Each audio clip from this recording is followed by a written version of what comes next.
ದಿನೇಶ್ ಅವ್ರೆ, ಈಗ ಈ ಒಂದು ಪ್ರಕರಣ ಏನು ಅಂತಂದ್ರೆ ದ ವೆರಿ ನೆಕ್ಸ್ಟ್ ಡೇ ಏನು ಘೋಷಣೆ ಕೂಗುತ್ತೆ, ದೊಡ್ಡ ಮಟ್ಟದಲ್ಲಿ ಸದ್ದಾಗತ್ತೆ, ಸುದ್ದಿ ಆಗುತ್ತೆ, ಸದನದಲ್ಲಂತೂ ಕೋಲಾಹಲ ಏನಿತ್ತು, ಸಮರ್ಥನೆ ಮಾಡ್ಕೊಳ್ಳೋರು ಒಂದಷ್ಟು ಜನ ಆಯ್ತಾ. ಪ್ರಿಯಾಂಕ ಖರ್ಗೆ ಅವರು ಅದೇನೇನೋ ಓದ್ಬಿಟ್ರು, ಅವ್ರು ಹಿಂಗ ಇದು ಮಾಡಿದ್ರು, ಇವ್ರು ಇದು ಮಾಡಿದ್ರು ಅಂತ ಹೇಳಿ ಒಂದಷ್ಟು ವಿಷಯಗಳನ್ನ ಹೇಳಿದ್ರು.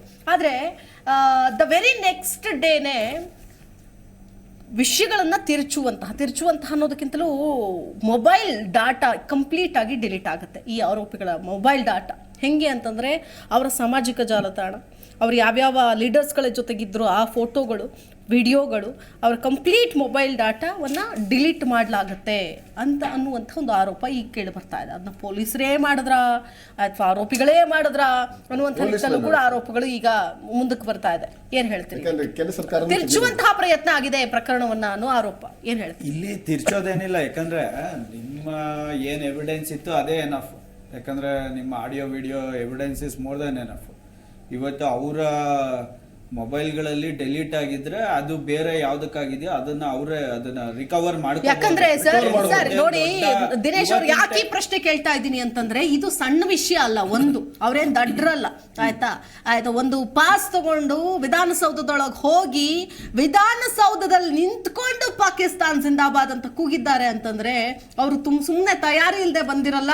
ಆ ಕ್ಷಣಕ್ಕೆ ಉದ್ವೇಗಕ್ಕೆ ಬರುವಂತಹ ಮಾತಂತ್ರು ಅಲ್ಲವೇ ಅಲ್ಲ. ಅದು ಉದ್ವೇಗಕ್ಕೆ ಏನೋ ಹೇಳ್ಬಿಟ್ಟಿದಾರಪ್ಪ, ಜೋಶಲ್ಲಿ ಹೇಳ್ಬಿಟ್ಟಿದ್ದಾರೆ ಅನ್ನೋ ಹೇಳುವಂತಹ ಮಾತಲ್ಲ. ಉಗ್ರ ಸಂಘಟನೆಯ ಲಿಂಕ್ ಇರ್ಬೋದು, ಯಾರಿಗ್ ಗೊತ್ತು. ಸೊ ಕಂಪ್ಲೀಟ್ ಆಗಿ ಮೊಬೈಲ್ ಅಲ್ಲಿ ಇರೋ ಎಲ್ಲಾ ಡಾಟಾ ರೂಲ್ಡ್ ಔಟ್ ಆಗಿದೆ. ನಿಮಿಷ ಮೇಡಮ್, ಈಗ ಏನು ಇವ್ರು ಏನಾದ್ರು ಕೂಗಿತ್ತು, ಇವರು ಕರ್ನಾಟಕ ಮಾತಾಡ್ತಾ ಇದ್ದೀನಿ, ಮಾತಾಡಿ. ಈಗ ನಾವ್ ಹೇಳೋದಿಷ್ಟ, ಈಗ ನೀವು ಈ ತರ ಅವರಿಂದ ಏನೇ ಇದ್ರೂನು, ಈಗ NIA ಒಳಗಡೆ ಬಂದಿದೆ, NIA ಇನ್ವೆಸ್ಟಿಗೇಟ್ ಮಾಡ್ತಾ ಇದೆ. ಸುಮಾರು ಸಾಕಷ್ಟು ಇನ್ವೆಸ್ಟಿಗೇಷನ್ ಏಜೆನ್ಸಿಗಳಿದೆ, ಸುಮಾರು 18 ಇನ್ವೆಸ್ಟಿಗೇಷನ್ ಏಜೆನ್ಸಿ ಇದೆ ಸೆಂಟ್ರಲ್ ಗೌರ್ಮೆಂಟ್ ಅಲ್ಲಿ. ಅಂದ್ರೆ ಇಲ್ಲಿ ಏನಾಗ್ತಾ ಇದೆ ಅಂದ್ರೆ ಒಂದ್ ನಿಮಿಷ ಇಲ್ಲಿ ಇಂಟೆಲಿಜೆನ್ಸ್ ಫೇಲ್ಯೂರು ಅಂದ್ರೆ, ನೀವು ಬಾಂಬ್ ಬ್ಲಾಸ್ಟಿಗೆ ಬಂದಾಗ ಅವರು ಮಾತಾಡ್ತಾ ಇದ್ರು, ಈ ಬಾಂಬ್ ಬ್ಲಾಸ್ಟಿಗೆ ಬಂದಾಗ ಇಂಟೆಲಿಜೆನ್ಸ್ ಫೇಲ್ಯೂರ್ ಅಂತೀವಿ. ಇವನ್ ಇವ್ರೇನಾದ್ರು ಪಾಕ್ ಪರ ಇದ್ರೆ ಅದು ಇಂಟೆಲಿಜೆನ್ಸ್ ಫೇಲ್ಯೂರೇ ಆಗುತ್ತೆ. ಈ ಏನು ವ್ಯಕ್ತಿಗಳು ಕೂಗಿದ್ದಾರೆ ಅನ್ಸ್ತಾರೆ, ಅವರು ಏನಾರು ಪಾಕ್ ಜೊತೆ ನಂಟು ಹೊಂದಿದ್ರೆ ಅದು ಕೂಡ ಇಂಟೆಲಿಜೆನ್ಸ್ ಫೇಲ್ಯೂರ್ ಆಗುತ್ತೆ. ಸುಮ್ಮನೆ ಯಾರು ಸರ್ ಘೋಷಣೆ ಕೂಗ್ತಾರೆ? ಅಲ್ಲ ನೀವ್ ಹೇಳಿದ್ರಲ್ಲ ಏನೋ ಡೆಲೀಟ್ ಮಾಡಿದ್ದಾರೆ ಅಂತ. ಡೆಲೀಟ್ ಮಾಡಿದ್ರೆ ಅಂದ್ರೆ ಒಂದೇ ಒಂದು ಸಿಂಪಲ್ ಎಕ್ಸಾಂಪಲ್ ಕೊಡ್ತೀನಿ. ಇವತ್ತು ಇಲ್ಲಿ ಬೆಂಗಳೂರಿಂದ ಒಂದು ಮಹಿಳೆ ಪಾಕಿಸ್ತಾನಕ್ಕೆ ಫೋನ್ ಕಾಲ್ ಮಾಡ್ತಿರ್ತಾರೆ. ಅವಾಗ ಇಮಿಡಿಯೇಟ್ ಇಲ್ಲಿನ ಇಂಟೆಲಿಜೆನ್ಸ್ ಡಿಪಾರ್ಟ್ಮೆಂಟ್ ಹುಡುಕ್ತಾರೆ ಆ ಮಹಿಳೆ ಎಲ್ಲಿಂದ ಪಾಕಿಸ್ತಾನಕ್ಕೆ ಫೋನ್ ಮಾಡ್ತಾ ಇದ್ದಾರೆ ಅಂತ.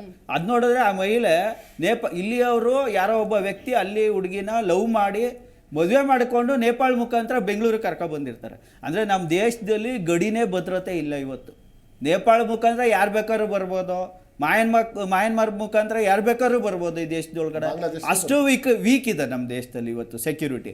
ಆಮೇಲೆ ಇಲ್ಲಿ ಬೆಂಗಳೂರು ಪೊಲೀಸ್ ಅವರು NIA ಅವರೆಲ್ಲ ಹುಡ್ಕೊಬಂದು ಇವಳು ಯಾಕೆ ಅಲ್ಲಿಗೆ ಫೋನ್ ಮಾಡ್ತಾಳೆ ಅಂದರೆ, ಒಂದು ಫೋನ್ ಕಾಲಿಂದ ಒಬ್ಳು ವ್ಯಕ್ತಿನ ಟ್ರೇಸ್ ಮಾಡೋ ಅಂಥ ಶಕ್ತಿ ಒಂದು NIA ಅಂತ ಡಿಪಾರ್ಟ್ಮೆಂಟ್ಗಳಿದೆ. ಇವಾಗ ಈ ಏನು ವ್ಯಕ್ತಿಗಳು ಅವ್ರ ಜೊತೆ ಲಿಂಕ್ ಇತ್ತು ಅಂದರೆ ಅವರು ಅರೆಸ್ಟ್ ಮಾಡೋ ಅಂಥ ಟೆಕ್ನಾಲಜಿ ನಮ್ಮಲ್ಲಿ ಇದೆ ಇವತ್ತು. ನಾನು ಹೇಳೋದು, ಅವ್ರೇನು ಡೆಲೀಟ್ ಮಾಡಿಬಿಟ್ಟ ತಕ್ಷಣ ಅವ್ರನ್ನೇನು ಎಸ್ಕೇಪ್ ಆಗಲ್ಲ.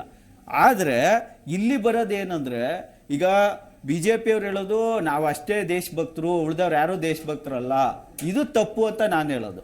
ಯಾಕಂದರೆ ಅವತ್ತು ನಿಮಗೆ ಗೊತ್ತಿರ್ಬೋದು, ಪುಲ್ವಾಮಾ ದಾಳಿ ನಡಿಬೇಕಾದ್ರೆ ಸತ್ಯಪಾಲ್ ಮಲ್ಲಿಕ್ ಅವರು ಗೃಹ ಮಂತ್ರಿಗಳಿಗೆ ಹೇಳ್ತಾರೆ ಏನಂತ, ಹಿಂಗೆ ಅಟ್ಯಾಕ್ ಇದೆ, ಅಟ್ಯಾಕ್ ಮಾಡೋ ಒಂದು ಇಂಟೆಲಿಜೆನ್ಸ್ ರಿಪೋರ್ಟ್ ಬಂದಿದೆ. ಆ ರಿಪೋರ್ಟ್ ಬಂದ್ರೆ ಇವ್ರು ಯಾಕೆ ಕಡೆಗಣಿಸಿದ್ರು, ಯಾಕೆ ಅಟ್ಯಾಕ್ ಆಗಕ್ಕೆ ಬಿಟ್ರು? ಆಯ್ತು, ಅಟ್ಯಾಕ್ ಆದ್ಮೇಲೂ ಎಷ್ಟು ಜನನ ಹಿಡಿದ್ರು, ಇವರು ಬಂಧಿಸಿದ್ರು.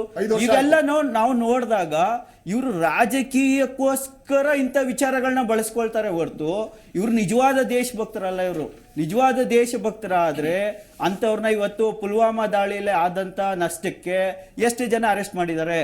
ಇವತ್ತು ಇನ್ನೊಂದು ಹೇಳ್ತೀನಿ, ಮಯನ್ಮಾರ್ ಮುಖಾಂತರ ಇವತ್ತು ಹೇಳ್ತಾ ಇದ್ದಾರೆ 1650 ಕಿಲೋಮೀಟರ್ಗೆ ಬೇಲಿ ಹಾಕ್ಬೇಕು ಅಂತ ಹೇಳ್ತಾರೆ. ಅಂದ್ರೆ ಇಷ್ಟು ದಿವಸ ಅವ್ರನ್ನ ಇನ್ಪುಟ್ ಔಟ್ಪುಟ್ ಮಾಡಕ್ ಯಾಕೆ ಬಿಟ್ಟಿದ್ರು ಇಷ್ಟು ದಿವಸ?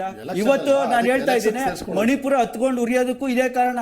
ಇವತ್ತೇನು ಬಾರ್ಡರ್ಗಳನ್ನ ಇವರು ಬಿಗಿ ಮಾಡದೆ ಬಿಟ್ಬಿಟ್ಟು ಇವತ್ತು ಮಣಿಪುರಕ್ಕೆ ಶಸ್ತ್ರಾಸ್ತ್ರಗಳು ಅಷ್ಟೊಂದು ಪ್ರಮಾಣದಲ್ಲಿ ಬಂದು ಇವತ್ತು ಜಸ್ಟ್ 1 ವೀಕ್ ಬ್ಯಾಕ್ ಅಲ್ಲಿನ ಸೈನಿಕರು ಶಸ್ತ್ರಗಳನ್ನ ತ್ಯಾಗ ಮಾಡಿ ಪ್ರೊಟೆಸ್ಟ್ ಮಾಡ್ತಾ ಇದ್ದಾರೆ ಇವತ್ತು. ಅದು ಎಲ್ಲೂ ಬರ್ತಾ ಇಲ್ಲ, ಯಾವ ಮೀಡಿಯಾದಲ್ಲೂ ಬರ್ತಾ ಇಲ್ಲ. ತಿಳ್ಕೊಳ್ಳಿ BJP ಅವರೇ, ಇದ್ರ ಬಗ್ಗೆ ಮಾತಾಡಿ ಫಸ್ಟ್. ತಿಮ್ಮೇಗೌಡ್ರೆ, ಅಂದ್ರೆ ಇಲ್ಲಿ ನೋಡಿ ವಿಜಯೋತ್ಸವದ ವೇಳೆ ಏನು ಇವ್ರೇನು ಘೋಷಣೆ ಕೂಗಿದ್ದಾರೆ ಅಂತ 3 ಜನರು ಅರೆಸ್ಟ್ ಮಾಡಿ